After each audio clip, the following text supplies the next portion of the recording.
संयुक्त राष्ट्र सुरक्षा परिषद में 2028-29 में भारत को अस्थायी सीट मिलेगी या नहीं, इसका फैसला तो होना अभी बाकी है, लेकिन इसके लिए भारत ने कमर कस दी है। विदेश मंत्री डॉक्टर एस जयशंकर न्यूयॉर्क पहुंच रहे हैं, जहां वो यूएनएससी में भारत की दावेदारी का ऐलान करेंगे।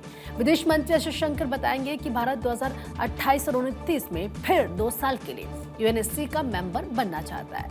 वो न्यूयॉर्क में यूएन के देशों के सामने दावेदारी का ऐलान करेंगे और भारत के लिए समर्थन मांगेंगे। भारत आजादी के बाद से 8 बार यूएनएससी का अस्थायी सदस्य बन चुका है। आखिरी बार 2021-22 में भारत यूएनएससी का अस्थायी सदस्य बना था। भारत बनेगा अस्थायी सदस्य, सबसे बड़ा सवाल है। अब 2027 में यूएन महासभा के 82वें सत्र में चुनाव होंगे। 2028-29 के लिए अस्थायी सदस्यों का चुनाव होगा।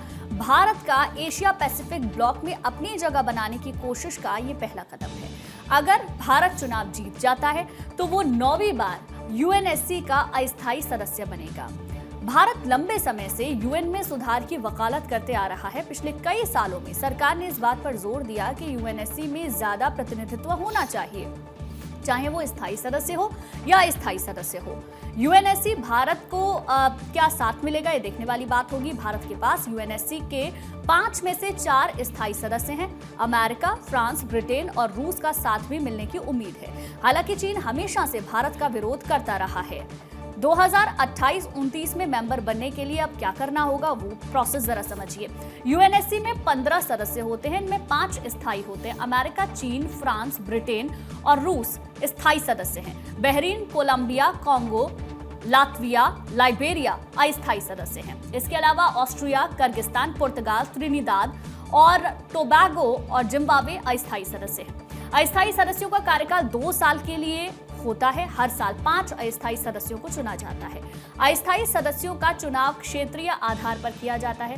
10 में से 5 अस्थायी सदस्यों का चुनाव अफ्रीका और एशिया से होता है।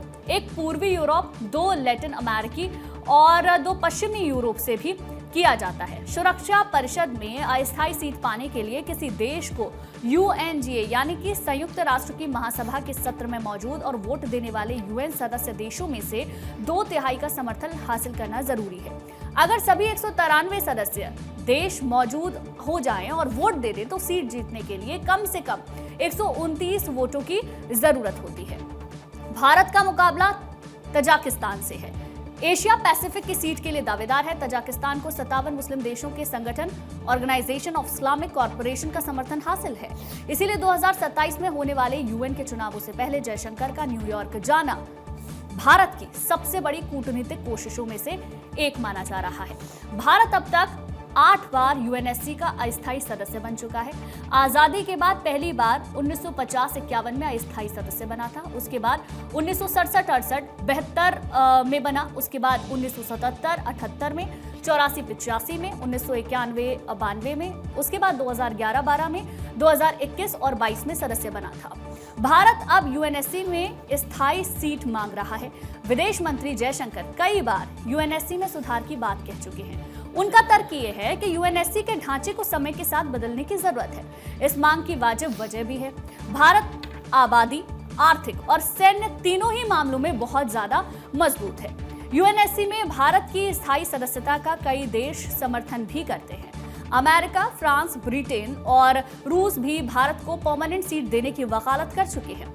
हालांकि चीन इसमें हर बार अड़ंगा डाल देता है। चीन यूएनएससी का स्थायी सदस्य है, इसलिए जब भी भारत के हित में कोई प्रस्ताव आता है तो वो वीटो लगाकर उसे गिरा देता है।